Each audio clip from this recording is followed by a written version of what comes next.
I'm seeing kind of a theme in some of these things with the positioning document with, subcontractors, with customers, but even then that guide to working with me.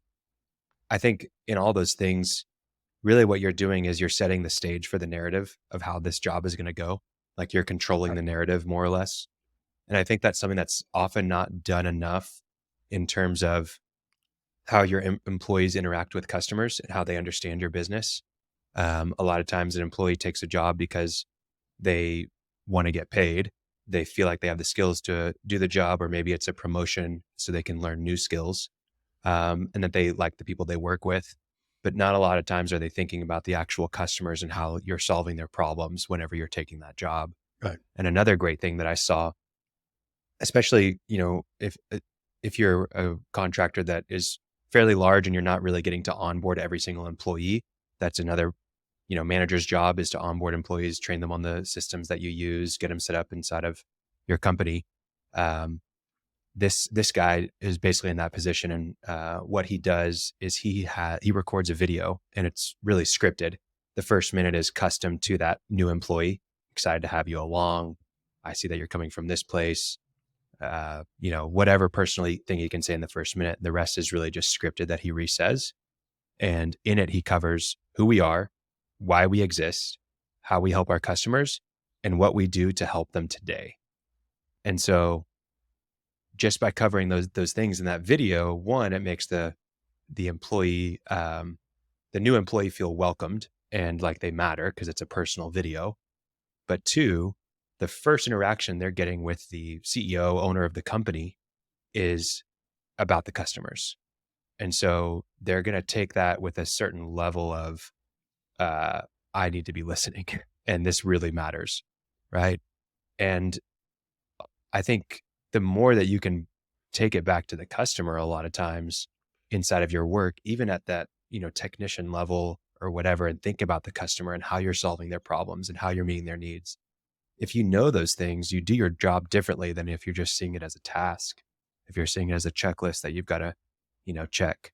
And so I thought it was a fascinating approach to onboarding people, especially when you can't be in the onboarding process as the CEO because you're so large. For people to look, who wrote the guide to working with me? Can we find it on So the that's website? I've actually seen that before. Well, the one you were talking about. The one I was talking about today, I'll put it in the show notes. It's from Twitter. He's a great follow, Michael Girdley, out of San Antonio. And he's actually got a really cool podcast called Acquisitions Anonymous, where they look at acquiring businesses and they review their financials and their basically whole setup and if it's a good acquisition or not. So that's a pretty cool podcast and a really good follow. But he's the one that did the one I mentioned. You can also search like how to work with me guide or something like that on Google, and there's several examples. I saw one a couple years back that was also really good. This one I'll also put a link to. This is Alex Lieberman, who is the co-founder of a newsletter called The Morning Brew, but he's kind of a serial entrepreneur and has started a few different businesses as well. And he uses that for onboarding new employees to his different businesses. People listening to this, driving somewhere, or maybe me sitting doing a podcast go, oh man, I want to do that. And, or creating your positioning document, go, that's a good idea. I need to do that.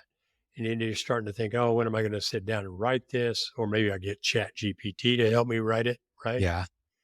But one thing you can do is, and this is what I encourage people to do, I'm still a paper guy, so carry around a notebook or however you take notes. And as things pop up, just put them on the list. Yeah. Right? It's like the growth of a contract. I'm sure I've talked about one of my pool contractors. His first pool just said, hey, it's going to look like this and cost this much money. And he didn't mention the gas line, the sprinkler system, the fence, the dirt that had to be moved. Yeah. And he wound up paying for all that. Well, those things got rolled into the next contract, right? And they continue to grow. His contract continues to grow as he hits experiences, but he has a contract to add it to. So It isn't necessarily a case of take a Saturday and sit down and create this document. It's It's get started with it and then add things as they come up and Yeah. prioritize them. And I think Well, that, I think even creating a process inside of your business for writing those things down. Like every time we finish a project, we have a 15-minute meeting with technicians on the job, the project manager, and we say, what was great about this project? What went wrong on this project? What can we yeah, improve in the future? deep, And deep brief. Yeah. that debrief will then create your list of things to add to the positioning document, to your contracts, to your systems, whatever it is. Uh, I think is a great process to implement there.